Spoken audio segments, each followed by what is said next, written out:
Just to introduce myself, my name is Craig Coburn, and that's my contact details on the first slide there. My surname is Coburn, same pronunciation as Alistair, who wrote the Agile Manifesto co-author. And this talk is a lot about Agile, and Agile really began its current form in February 2001 with 17 people joining Snowbird to sign the Agile Manifesto. My name is Craig Coburn, so I've been doing Agile for about 10 years. I work as a freelance Agile coach, and I'm based in Edinburgh.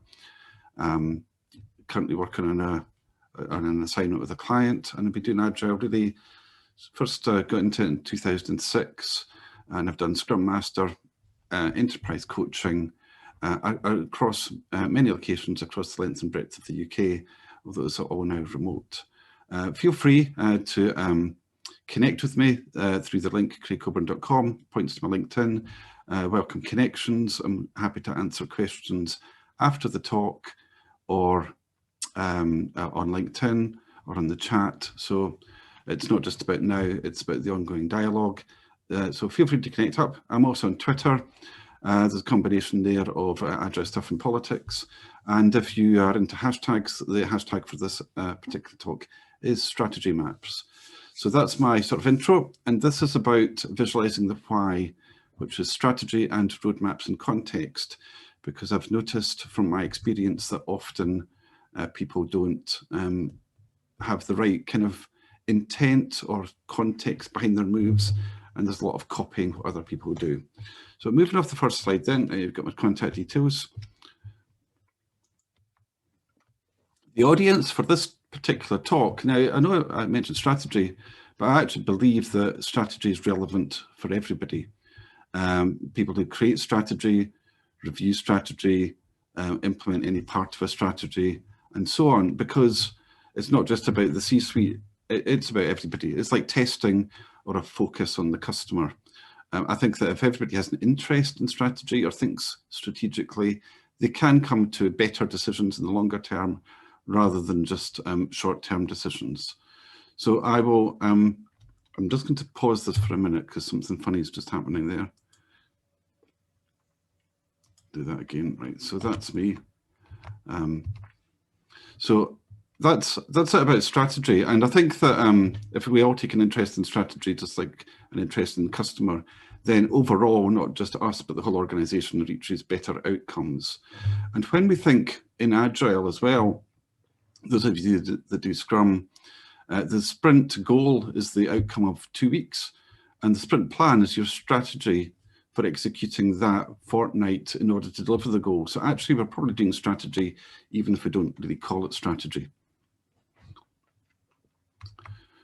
So this is the kind of outline of this talk. I'll explain a little bit about what strategy is and why it's important, work you through a complicated example, but then work through a simpler example after that and present you with a template you can take away and use yourself, as well as some supporting practices and takeaways. Now, I'm not going to explain to you how to actually do strategy, because a lot of that doing is very much business specific context. But what I will do is introduce a visualization practice supported by some practices that are going to be quite universally applicable and to address some of the biggest problems that we find just now in strategy. So I hope this talk will be very useful to you, both from a visualization and collaboration practice point of view, but also giving you lots of pointers towards where you can get great advice on strategy and some additional techniques, together with some practical tips you can take away and use straight away. This is a visual representation of this previous slide there, in that I've color-coded the content of the talk, and I will fill this in as we go along, because I do realise I'm introducing a lot of topics here. So to help you with cognitive load and to cater for neurodiversity, I am providing lots of signposts to structure and content as I go to help recap where we are, where we're going, and to summarise. Because I recognise that I'm talking to a non-Agile specifically audience here. Some of these things may be new, and I recognise that I'm going to kind of help you along the way with summarising where I've been and where I'm going to make sure that I'm balancing the load right. So the structure here, we'll fill this in as we go to show you what's happening. First of all, a little bit of story background and context for me. I was researching this a couple of years ago. I went to a talk by Roman Pichler, who's very big on product management and product ownership. I found that very interesting. He talked about strategy. I'll introduce some of his diagrams in a second, but also went to talks by Simon Wardley, who's become quite big and massive in the Agile world. He hired out Sadler's Wells this time last year for a conference on Wardley mapping. There's a lot of momentum behind Wardley mapping, and it's a very useful practice about strategy. However, and I'm not criticising the gentleman in any way whatsoever, but a Wardley map is often associated with technical maturity and value stream, and that's the two axes of that particular diagram. Where I found that it was not able to cover things was like, well, which move do we make first? And why that move? And what's the impact of that move? So the diagramming format I will introduce complements Wardley mapping, although you don't have to have a Wardley map to use this. It's a side-by-side practice because, as I say, Wardley mapping is typically to do with products and technical maturity, whereas what I'm talking here is strategy in a more generic sense. So yes, if you've got a Wardley map, that's very useful. But I'll introduce in a second Roman Pichler's topics, but I felt that both of these kind of lacked something slightly, in which when I was speaking to teams, they said, well, that's very good talk, but where do I start? And in this talk, I'll show you a way of visualizing that strategic timeline and initiatives and options that can align perfectly with both of these techniques. So I'm adding to them rather than competing with them. First of all, why do maps matter to start with? Well, here is borrowing again from Simon Wardley, his map of the Battle of Thermopalae just over 2,000 years ago. It was immortalized in a film, really what it's showing here is that the tactic was to block the sea, therefore forcing the opposing army to fight on land, on a narrow piece of land at Thermopalae.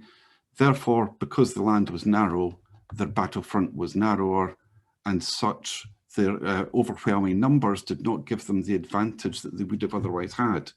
Therefore, this is a real strategy to force the enemy onto a narrow piece of land where they've not got so much advantage. And that's really useful in a battle.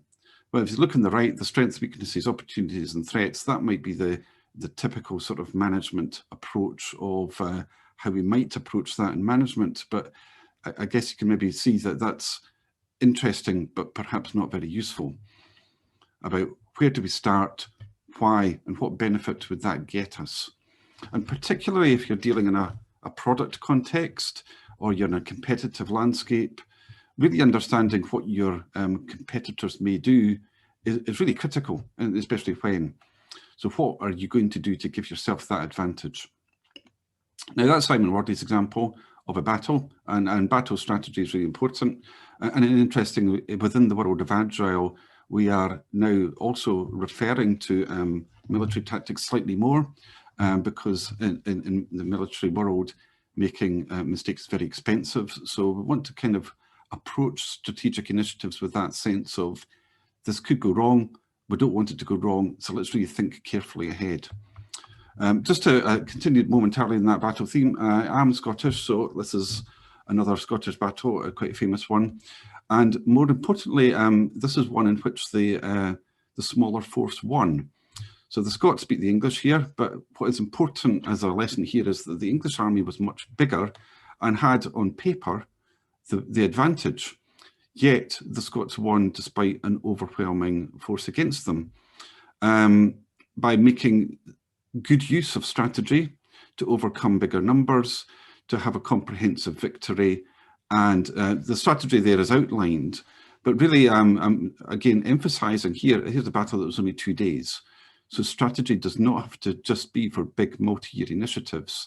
It can be for something as short as 2 days that was so famous, we're still singing about it 700 years later. And similarly, the Agile Manifesto was also a 2-day initiative. So again, these things can sometimes be quite short, but have massive long-term implications. So think strategically, doesn't have to be big. And when strategy is used effectively, it can help you to significantly overcome a much bigger force. So that's the talk progress, and I'm filling these in. So there's a few key topics there you can look back on, a summary of where we've gone so far, a little bit of intro to mapping, and the key points is just where does this talk originate from, what kind of inspired me, and who my kind of main sources are. So the strategy problem itself is, well, common language is a good place to start. I noticed this when I was working for a client, and there was no real common language. When they spoke about things like outcomes, it meant different things to different people in different ways. And so we ended up in a bit of toing and froing around, well, that's not really an outcome, is it? So I think it's important when you're talking with a team or wider in a company, get on the internet. This is the language we use here, and this is what it means. Therefore, for the purposes of this talk, here's my key terms, and this is what they mean here. You're of course welcome to use your own terms in your own context, but just so everybody is clear what terms I'm referencing to and why they're what they mean here. These are the terms, and they actually support one another. So when I talk about strategy, I mean it's coherent, means it fits together. There's no magic moments or magic wands, and it's contextual, meaning it's specific to you and your context, rather than just being copied from somewhere else. And it delivers outcomes which have long-lasting value to realize the vision, which is your future state you're aiming towards. So these are how they relate to one another. The vision is where you're trying to get to. The outcomes are the meaningful things that get you there, and the strategy is your plan for delivering those outcomes to make that vision closer, more realistic and more achievable. And the tactics are just the way that you approach it. So what activities are you doing that then adjust the likelihood of success? Because there's more than one way to address a problem. If you are using similar terms, here's some comparable terms you may also have heard. Vision might be mission or objectives. Sometimes we use OKRs, which are used by Google. So that's objective and key results. So the key results would be a way of measuring progress towards those outcomes. So this is just a comparable other terms you may have heard that are similar. Now, there's a popular quote, Culture Eat Strategy for Breakfast by Peter Drucker, that has gone around a lot, and I've heard many people quote it. So first of all, I'll just debunk some myths. I did reference this in the talk. Does culture actually eat strategy for breakfast? Well, I did some research and found that Drucker didn't actually say that. It's not attributable to him at all. We're not actually quite sure where it came from, but it did seem to go through a few iterations before it then got retrospectively applied to him. So you're welcome to investigate these quotes and sources later on. But I do actually think that it's not an either or. It's not, we've got great culture, therefore we don't need to worry about strategy, or we've got great strategy, so we don't need to worry about culture. I do actually think they complement one another great. And if you do both, then you're in a far better position. So let's think about both and not thinking about one eating the other. So moving on to cargo cult, which is copying other people without understanding why it worked for them. So if you see something that works for someone else, great, but that doesn't necessarily mean it works for you. Within the world of Agile, we do have a lot of, well, this bank used this framework, and if we use the same framework, that means that will work for us. But often the framework is a Spotify model, which even Spotify say there is no model. So there's no real guarantee it's going to work. And it's actually a lot more than just having a framework. So as I said, let's not copy what other people do without the basis of understanding why it worked for them. The bridge in this diagram is from East Lothian, and looks a bit ridiculous there in the sea. But at high tide, there it is, surrounded by the sea. But at medium tide and low tide, there is a river running under that bridge. And the bridge serves as a way to get from the car park on this side to the lovely beach on the other side without getting into the river. So it does have a very useful purpose, but there looks a bit pointless. It's called the bridge to nowhere, but most of the time it is actually a bridge to somewhere, which is the beach. And the purpose of showing you this is to say that sometimes things are very useful, but actually don't look useful in the wrong context, just like that bridge. And sometimes, conversely, things look very useful, but in the wrong context might be as useless as that bridge at high tide. So let's just be careful and understand the reasons before we copy everything. And a few references to some big corporate failures here. Kodak, Nokia, Blockbuster, and so on. Many of these companies have either gone bust or substantially pivoted out of the businesses they used to be in. And the reason I mention them is because all of the businesses that they were in are still valid as businesses. So there's lots of money still being spent on cameras, watching films because of Netflix, and buying phones and buying toys. So it's not like the business went away, but these companies got disrupted out of their businesses because poor strategy and also not really recognizing the threat that the competition posed. Blockbuster didn't actually see Netflix as a competitor, largely ignored them until it was too late. And this is why I think it's really important on a strategy to visualize where you think your competitor is and what they will do next. So like just in chess, you see your opponent's moves or understand where they might go. So therefore that helps you make the right move to kind of minimize the advantage to them. But I just made a footnote there that Nokia made respirators for 60 years, which could have been relevant at the time of COVID. So it's an interesting history Nokia had, but we know them actually being phone manufacturers. But they did pivot quite successfully. So perhaps they could have pivoted back if they had seen that opportunity coming. So I will talk a little bit about Brexit as an example of strategy in a minute. But here we have a tweet from a couple of years ago about sometimes requirements change and the assumptions made at the start have changed and are now all wrong. And sometimes we see with strategies that they remain fixed and the world changes around them and the strategy is no longer relevant or current or useful and might even be dangerous. So a couple of quotes. I won't bore you with too many text-heavy slides. But a couple of a bit of data to back this up. It's not just me, but 97% of executives think that strategy is the most critical leadership behaviour. You're welcome to pursue that at Forbes later on. But clearly, we do recognise this as absolutely critical. However, the reality from the Business Agility Institute report, now this is from 2018. This is the first one they did.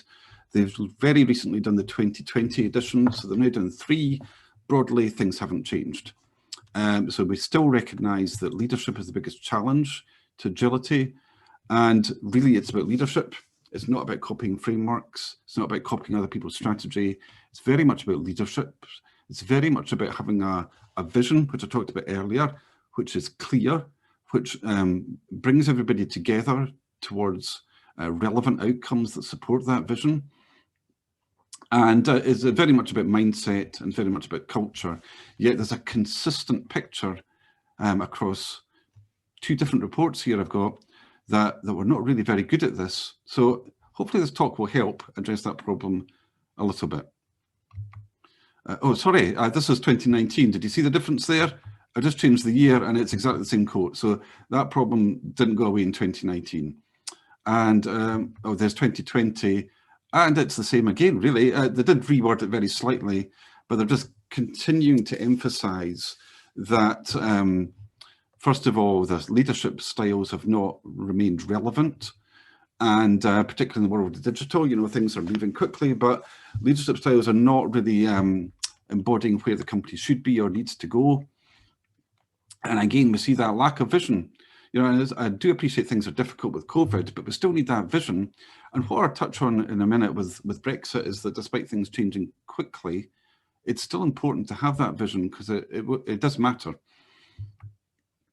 So just to kind of round up the data, I did do an article, the URL was there in the slide deck, just my own personal research from surveys, consultant groups and some coaches, newspaper articles, and personal experience. And again, I am also coming to much the same conclusion. So that's the kind of summary of the problem and references to case studies and so on, a few corporate failures, things going wrong. So now let's approach the meat of the talk, which is a proposed solution. which I'll talk you through. So first of all, in an Agile context, which of course has gained a lot of traction since 2001. I used to work in Direct Gov, and the successor GDS mandated it from about 2012 for big programs. It's used extensively in the public sector, as well as, of course, in many startups, and particularly laterally in banks doing Agile transformations. It's really become very mainstream laterally. It's been almost 20 years now since the Agile Manifesto was signed, so a few events next year to mark 20 years. Who knows what the next 20 years will hold, but the leading in terms of adoption figures of Agile frameworks is SAFe. The data tells us this. Now, I'm not going to advocate or not advocate SAFe. There's a lot of people have strong feelings either way, but the reason that I mentioned SAFe here is that SAFe is a very rich documentation framework. There's lots of documents to refer to there. It's a very good website with lots of content, and unusually amongst the Agile frameworks is very much aimed at the whole organization, not just teams or teams of teams, but the full like value stream, release train, and right the whole enterprise. And it recognizes that as well that strategy is a problem. Because again, we've got this theme of like, what is it? And people not agreeing and so on. So SAFe uses this quote on their site. It's at that URL there. However, despite the richness and depth of SAFe, it does go into strategy a little bit. There's a bit of sentence there. It does also mention alignment and transparency, which I'll come on to in a second. And then it gives us a diagram showing some cones and having to change, and a mission and strategy and a bendy arrow. So for a rich, deep scaled framework, it is surprising that even SAFe does not actually go into strategy very much. And as I said, it's probably the deepest in terms of strategy and whole organization, and the other framework cover this even less, even though we have seen from the earlier data the level of importance that we have to strategy. So I mentioned earlier in talk about Roman Pichler. He's from a product-based world, so I'll just touch on product-based for a moment. This is his content, and it shows that this is a reference to his book as well. That again, as I mentioned earlier, vision kind of aligns to strategy, and things kind of cascade down the organization. Top diagram shows company vision could inform a product vision, which then informs the strategy. And the company vision also informs the business strategy, which also informs the product strategy. So things kind of tie up. And the bottom, the four dots there, the vision informs the product strategy, which then informs the product roadmap. And the product roadmap is typically a sort of 6 to 18 months, maybe a list of key things you're trying to do that change your metrics. And within that roadmap, the teams work to backlogs, which are typically refined a few weeks before they start working on them in an Agile sense. So the teams tend to work to backlogs informed by the roadmap that's kind of developed by the product owner, which aligns and delivers the strategy in support of the vision. So with these two diagrams, you can see how everything from the company vision at the top to the backlogs worked by teams all sorts of lines up. But again, doesn't really explain what really strategy is, other than it fits in there and it's important. So I'll now divert slightly off to Simon Wardley's topic to show how this kind of connects in. This is the strategy cycle. And there's a lot going on here. So the orange part, which starts with the game and then observe and orient, decide, is from John Boyd, who was a fighter pilot in the US military from 1945 to 1975, and came up with this strategic model, the OODA loop, where it's observe the situation, orient yourself towards it, then decide what to act, and then keep looping round because things keep changing. The other version is purpose, landscape, climate, doctrine, and leadership, which is the one that Simon Wardley developed from Sun Tzu. And these are the 5 factors. So I'll explain what this means. In the middle, it says why of purpose. So if you were playing chess, why of purpose would be why play chess at all? Maybe you just like it, maybe you're trying to stretch your imagination or be competitive. And then the why of movement is the context-specific moves you see when you have a board before you, understanding that there's been a few moves played, so therefore there's lots of valid moves, but the why of movement is what's the best move now? So the why of purpose is why bother at all? Because sometimes businesses do things that are perhaps not ideal for them. And the why of movement is, yes, we've decided this is a valuable thing to do, but we now decide the most valuable move. And that comes about through working through the cycle of patterns. The landscape is things that generally don't change. The climate is forces that act in the landscape that can affect what matters. Doctrine is a set of operating techniques and beliefs. So that's an example. Would that be, it would just be like work in the open, or invite collaboration, or understand that products go from bespoke to productized to commodities. There's lots of doctrine patterns, and you can evaluate and use these depending on what matters to you. And that leadership is actually being the leader that we saw earlier is often lacking. So this strategy cycle is key to Wardley thinking. And it's a pretty useful way of ensuring that you are taking account of what's going on around you and making the right moves based on good practices. This is a lot more detail in this diagram, but simply a different way of representing the previous diagram to go into the sorts of things you might be doing at each stage. And again, but clearly on the left, you see purpose, why bother, situational awareness, what's going on right now. Doctrine is the sorts of things that, even it just says they remove duplication, generally good practices to use. Structure, again, we see this a lot with Agile, get the right organizational structure in place. Otherwise, you end up with silos. And then leadership is about that, anticipating change and setting the direction and bringing everybody on board. So I touched on this a little bit earlier, but I did mention that often we don't have that compelling story and committed people, because we see this coming back from the data. I touched on earlier about the dynamics of what a competitor might do and when you would need to act to stop them. Cultural strategies said are not mutually exclusive. And for those of you that know the Agile Manifesto, it has 4 values, and 2 of which actually reference people, which is often absent in strategy, which becomes to-do lists about delivering product or getting off of mainframes and not really considering fully the impact on people and culture. So let's change how we do strategy, make it relevant, invite collaboration, have feedback, and let's just not make a slide deck that fossilizes for 5 years, which has happened. I do run this talk with polls sometimes. So I ask people what's going on in their organization. Can you share how often you update your strategy? And yes, this happens. So there's a lot of data that I've got from surveys, but also from delivering this talk that actually validates what I'm saying here. Touch briefly as well on that people side a little bit more. This is from a psychologist, Ian McLaren-Wallace.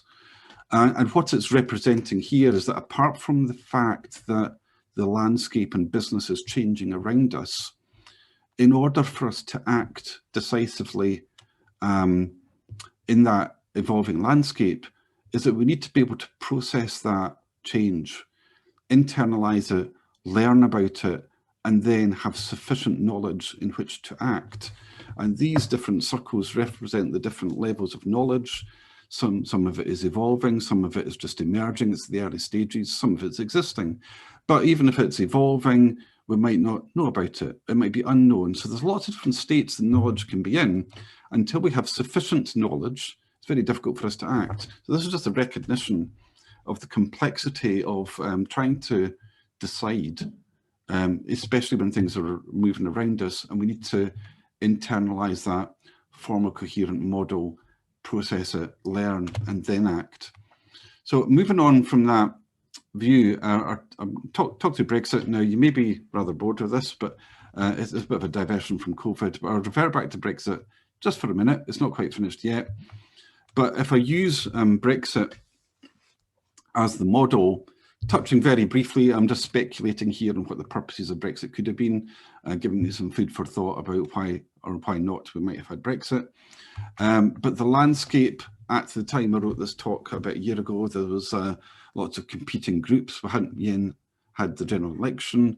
There was no clear majority. There was lots going on. And if you tuned into the news, you get almost a different picture every day. And with all that, it's very difficult to process. It's very difficult to really understand what's going on. And particularly if the media do vox pops, you get 6 people with 6 different opinions. You go, well, does that really tell me what the majority of people are thinking, or really what's likely to happen? It doesn't really help. So let's just work through this a little bit. Climate was the things that were changing. So there was Parliament was prorogued, and then it was unprorogued. The government lost its majority because people got expelled in the party. There was all sorts of things going on that was affecting the landscape. And somebody who don't be too much attention to the level of detail, but this kind of flowchart represented that level of complexity. But I noticed from this chart that it was actually useful, because at the bottom it showed a series of outcomes, and it gave me an indication of the likelihood of each outcome and the basis for why. So I went, somebody's actually analysed this to tell me, with their knowledge of parliamentary procedure, what's going on, what's happening, what could happen, and why that is. But this is more than just a flowchart, because apart from things working from top to bottom, things also go from left to right. The left-hand side of this indicated a harder Brexit, and the right-hand side indicated softer Brexit. Now, you can see the date in this is 11th of April 2019. It's obviously well out of date. I'm not going to update the slide deck every 5 minutes with this change in Brexit thing. But it was interesting to see that with something like this, in a 2-dimensional way, we could represent time, we could represent outcomes, we could represent probabilities, and we could also represent good and bad outcomes. So to say, right, what's really going on here, and are we moving towards where we want to go? So I took that analysis and went, this could be really useful for management, because it gives us a sense of not just what could happen next, but what else could happen next. It's not a silver bullet. It's not giving you 100% reliability, but it's giving you something useful that indicates what could happen next, and with a certain level of confidence, but also you can prepare for other options that are maybe second or third most likely. Certainly in business, that's going to be quite helpful. So I took that. I won't talk to the detail of this, but basically what happened is I took that diagram, turned it on its side, scored the goals, and then evaluated the pathways. So therefore, the outcome of this, which I'll show you in a second, is that then with this, you can then say, right, and now see the pathway to that particular outcome. I can see the bad pathways I want to avoid, and I can be proactive. In Agile, we often talk about being able to react to things quickly, which is good, but actually it's even better to be able to anticipate what's going to happen and be proactive. So basically, I think that Agile is both proactive and reactive. And if you use both of these effectively, the more proactive you can be, the further ahead of your competitors you're likely to be too. So you're anticipating things before them. There's nothing more valuable in business than being able to predict the future reliably. So we'll just see how this method got on. So that's what it would look like. And what I did was I then worked backwards on the pathways to say, supposing, and it goes, obviously this is now history, but supposing you wanted to stop Brexit. Well, there's actually 2 things in this diagram that led to that. Supposing you wanted a no-deal Brexit. So again, there's an outcome down there. So in terms of what did you want, you could then score these outcomes. Obviously, if you wanted Brexit, you would score them in a different way. But you can see you could aim towards the good outcomes.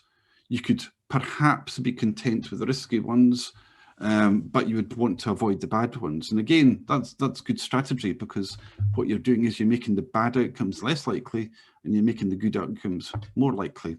And then from that diagram, I then at that point in last April said, using this diagram, I can now tell you what the strategy would be last April from this diagram. And that was the strategy a year last April, which obviously didn't happen because things evolved. The map was updated, the map changed, and then the strategy would then update to reflect what the map was telling us. So this is the practice that I used with that particular map that I borrowed from someone else, thinking this is good inspiration for what we could do in business. Where things didn't go wrong, as I said at the bottom, if things aren't going your way, wishful thinking is not a strategy. Just because you want something doesn't mean it's going to happen. You do a plan to make it happen. And what we saw last December is that 2 parties lost their leaders. So I'm trying not to be too political here. I'm just reflecting the facts of things that happened. 2 parties lost their leader. And my belief is that they were the parties that didn't have a very good strategy because they believed different outcomes were going to happen, but didn't actually have a plan to make it happen. So that's the kind of practice with that particular map. But well, how did it get on? Well, the map actually had 4 series because it was only looking a certain level ahead. Because in a complex world, you can only look a certain way ahead with a certain degree of reliability.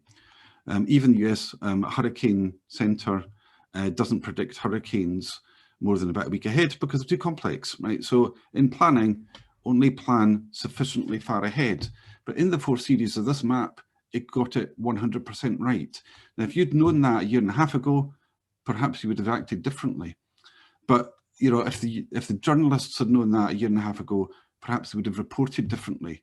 If the parties had known that a year and a half ago, they would have maybe done things differently. There's nothing more valuable than being able to see the future more reliably than your competitors.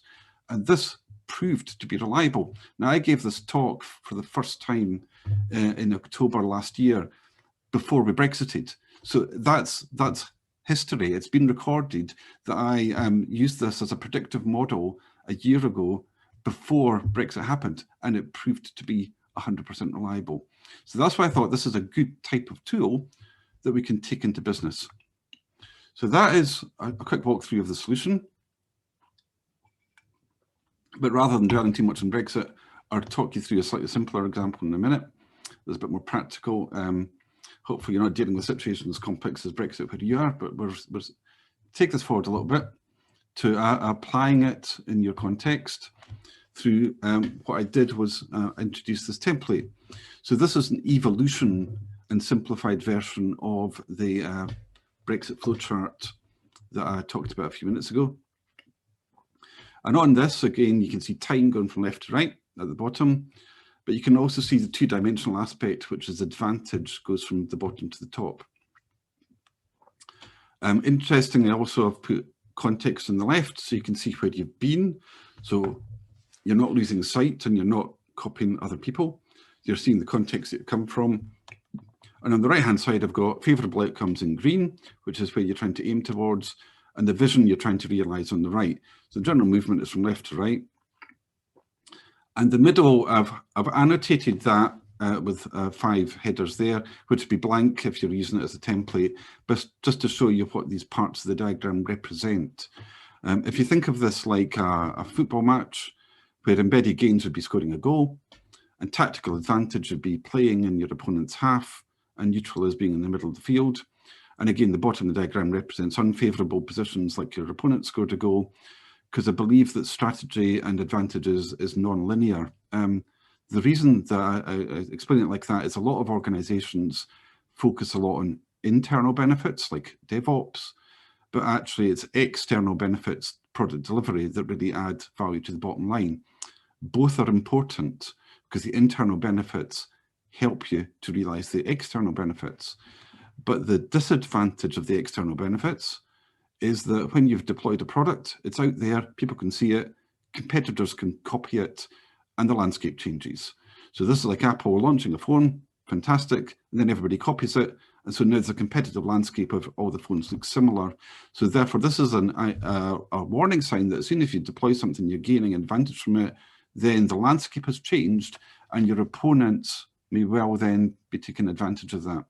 So I'm representing 5 levels of advantage or disadvantage here. With the general flavor on this diagram is that you start in the now in a perceived position of disadvantage that you want to resolve, to move towards the future to a perceived position of advantage at the top right, to support an outcome and help realize your vision.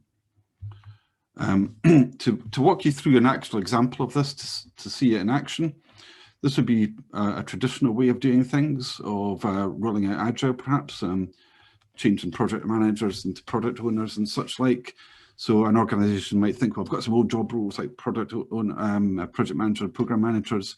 We need to retrain people and roll out some new roles, retrain them. And then when we're all rolled out, that will be us transformed as newly skilled people in an Agile organization. So clearly that's a useful thing. So there's a roadmap there. It's a 4-stage thing. This looks quite good. It could be quite useful. So let's now plot the strategy for this to see what happens. We perceive we've got a problem with old job roles. We're moving into an advantageous position with new roles, so people understand that. They're then getting engaged with them. They've got some training. Eventually, when they're all rolled out, yeah, we've got people trained up, fantastic, and then we've transformed because we've got skilled people in the right job, in the right place. This looks good, right? So this is our level of how we would roll this out and why it's going to work and bring those outcomes that we really want. However, the reality was more like this, because the old job roles existed. An email went out just before Christmas saying, here's the new job roles. People weren't fully on board about that. Culture wasn't taken into context. People were then worried about their job. They saw Agile as a proxy for job cutting. The training budgets had already been allocated.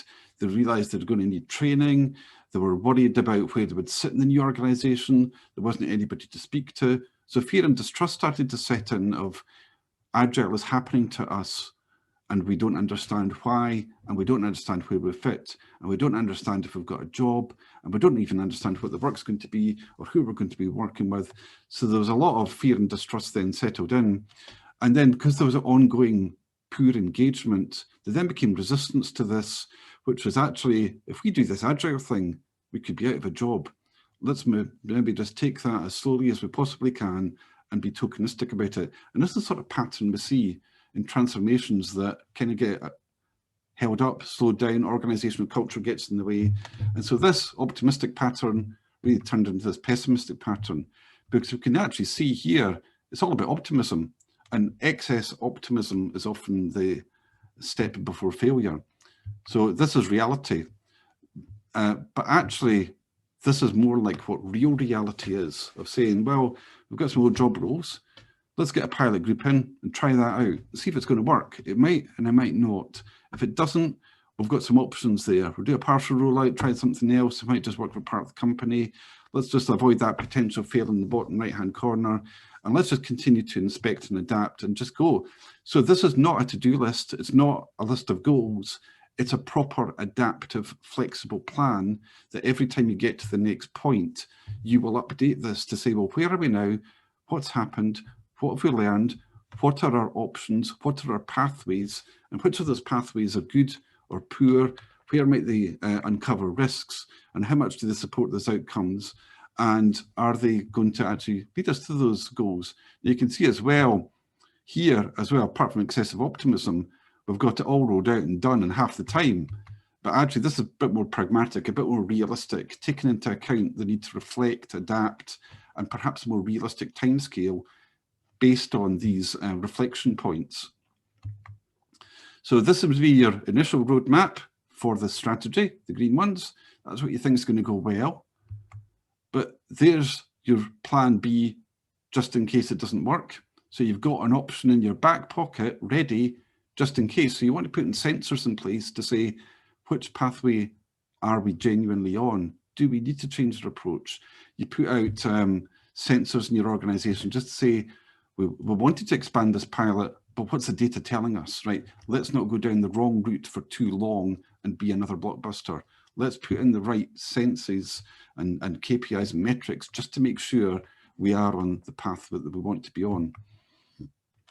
So practices, as I said, I've only got so much time in this talk, so there's some underlying practices that can support this happening. Planning to a realistic horizon, trying to visit the future and then work backwards. There's lots of tactics here to underpin this and develop this out, depending on your business context, which needs a lot of specific business knowledge. But importantly, like the Brexit map, is do this as much as possible in the open. have diverse thinking, invite collaboration, and don't just have a small number of people in a room being a C-suite and saying, here's your to-do list in a PowerPoint. Invite collaboration, because the wisdom of the whole organization is useful to bring into this approach. Touch slightly on Cynefin, which is a complexity model, because as I said earlier, when things are complex, it does matter how far ahead you can plan. And when things are clear, you can plan ahead a long way. When things are complicated, you can also plan reasonably far ahead. That's typical of waterfall projects. But in Agile and in the business world now, it's typically complex.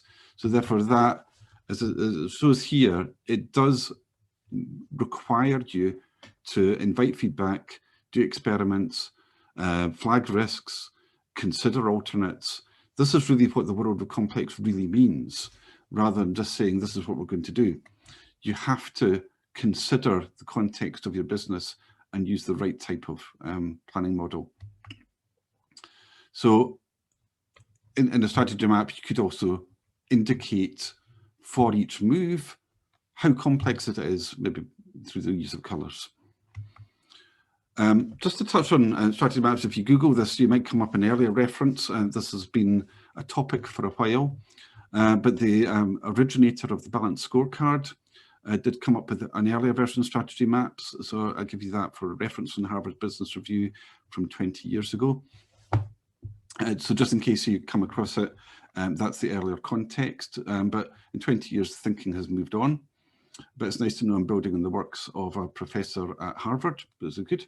Red team thinking is another topic that is very much of a long-standing history, but is now very much to the fore, in which the military are using it quite a lot about considering what could happen and then not jumping in too early and considering options and so on. So this is very much coming to the fore in Agile. See more and more people talking about this now, and military has found it very useful. So that's the proposal and some things in action. So I've just now got a couple of topics now to cover the sort of recap before I finish up. Quick look back now at Wardley maps. As I mentioned earlier, they often visualize movement for technical maturity and value stream. This practice can work perfectly well with them, but this practice is, as I said, I've covered politics. Wardley maps don't really go into that so much. So this is a more generic concept that can work very well alongside Wardley maps if you have one. And it's just a way of visualizing work, like a Kanban board. It's just a different way of visualizing work and options to invite collaboration and feedback. That's the link to Simon Wardley's keynote, Crossing the River by Feeling the Stones, in which he re-emphasizes that it's about taking small moves, seeing where you are, feeling where you are, and then adjusting and reflecting. But the analogy here is the wavy lines would represent the river, and these represent the stones. So my diagram does go with Wardley thinking, because it is about crossing that river from the bottom left to the top right. So just to kind of sum up, I say effective strategy is about leadership, which I touched on at the outset, agility, which is about being adaptive, reflexive, dealing with change, and also lean, because not everything is complex. That's just about understanding this is complicated, therefore let's just optimize it and eliminate waste. And there's three different aspects that are embodied by people considering these different practices as well, but people support all of these things. So that's what I say in this diagram, that the circle in this diagram represents the people, and they interact with all three dimensions of strategy, with leadership at the top actually being the most important. Some different practices under here, which I've already kind of covered, things to avoid, some different things to kind of think about as you're doing it. But just to kind of bring this to a conclusion, and so you've got a nice takeaway to go home and chat about. I think there's at least 12 advantages of doing it this way over having a simple PowerPoint to-do list. So here they are, and maybe these are not always relevant to you in your context, but I believe by making strategy and options visible, considering complexity and what your opponents might do, you might highlight, because you've seen what your opponents might do, unexploited opportunities. There's lots of potential advantages here, so that even if you only use one or two of these, they're hopefully going to put you in a better place than simply working from a to-do list that's been handed down from on high. importantly, at the bottom, let's collaborate ongoing on strategy rather than just taking a slide deck and being busy. Let's be effective rather than busy and reflect regularly.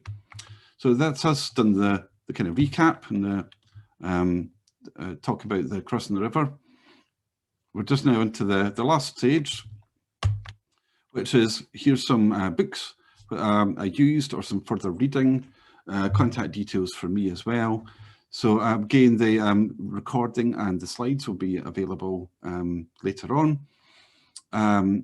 Feel free to follow these links and peruse or contact me.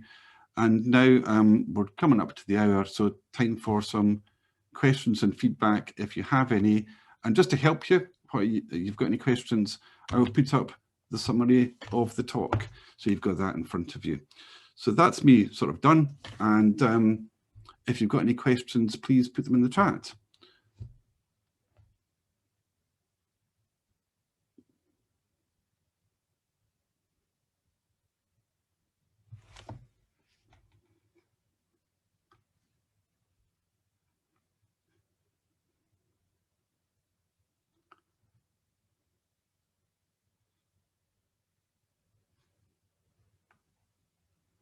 And if there's no questions, oh, thank you. Thank you for that comment there. So if there's no actual questions, then I'll just give you a few more seconds to type anything in, and then I will wind up and send out the recording later. And thanks for the great feedback. That's always nice to get that.